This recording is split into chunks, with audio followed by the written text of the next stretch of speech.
Now we'll discuss the rights of the wife in Islam. Most of the other religions besides Islam, they consider the woman as an instrument of the devil. But the Quran refers to the woman as a muhsana. Muhsana in Arabic means a fortress against the devil. Because a pious woman who's on the straight path, she prevents the husband from deviating and going on the wrong track and keeps him on the Siratul Mustaqim. Therefore, she's called as muhsana, a fortress against the devil.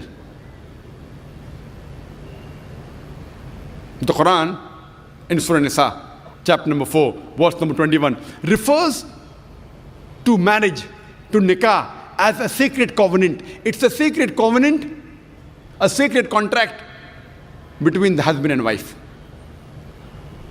The Quran says in Surah Rum, chapter number 30, verse number 21, that we have created for you mates from amongst yourselves, so that you may live with them in tranquility, and He has put love and mercy between your hearts. The beloved Prophet Muhammad, he said, it's mentioned in Sahih Bukhari, volume number 7, in the book of Nikah, chapter number 3, hadith number 5066. The beloved Prophet said, "O young people, whoever has the means to get married should get married."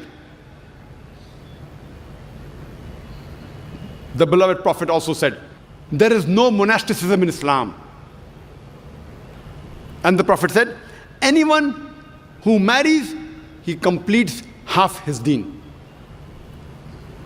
Once during question answer time,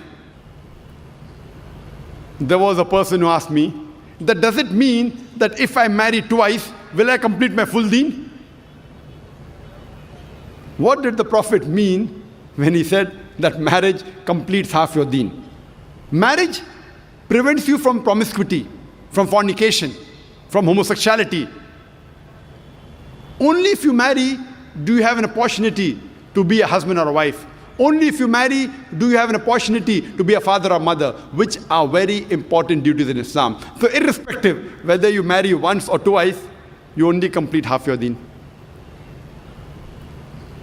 In Islam, for a marriage to solemnize, taking the permission of both would-be husband and wife, the man and the woman, is equally important. The Quran says in Surah Nisa, chapter number 4, verse number 19, do not inherit the woman against their wishes. There's a hadith which is mentioned in Sahih Bukhari, volume number 7, book of Nikah, chapter number 43, hadith number 5138. A lady by the name of Khansa bin Khadim al-Ansariya, she approached the Prophet and said that my father has married me to a person against my wishes. The Prophet, he nullified the marriage. There's another Sahih hadith which is mentioned in Ahmad ibn Hanbal, hadith number 2469, where a lady approaches the Prophet and says that my parents have forced me to marry a man against my wishes. And the Prophet said she has the option of either continuing the marriage or nullifying the marriage. There's a similar hadith mentioned in Ibn Majah, hadith number 1875. It's the same hadith. A woman approaches the Prophet and tells her that my parents have forced me to marry against my wishes. And the Prophet says, you can either continue the marriage or you can nullify the marriage. And the woman says, I continued the marriage, but I wanted the woman to know that the parents cannot force their daughters to marry someone who they don't like.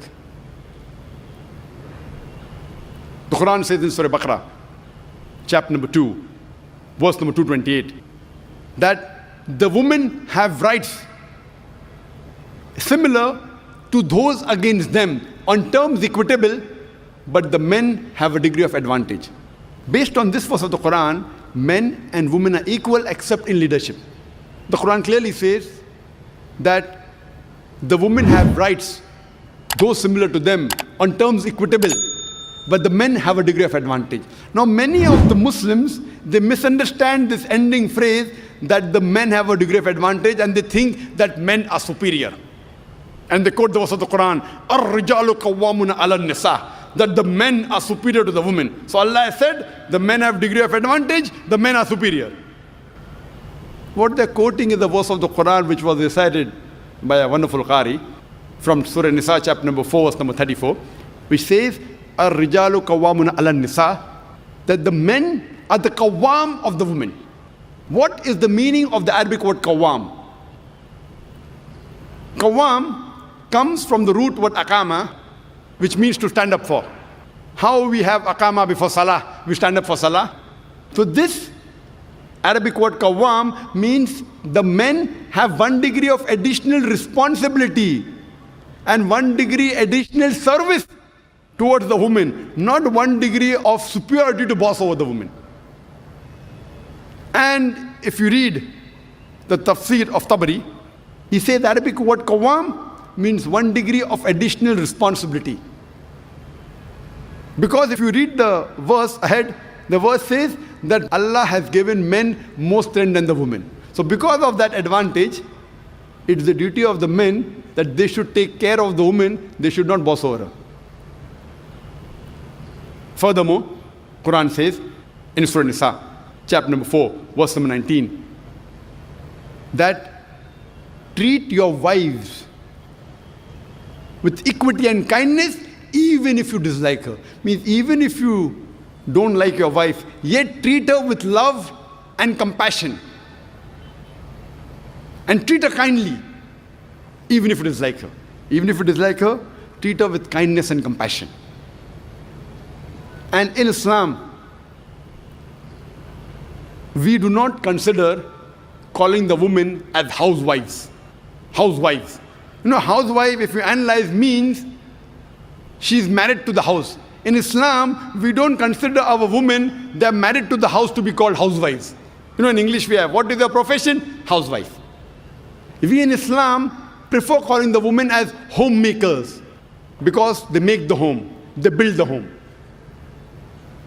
So inshallah, I believe that the ladies from now onwards, when they have to fill any form, instead of writing the profession, if they are not right housewife, that's English terminology.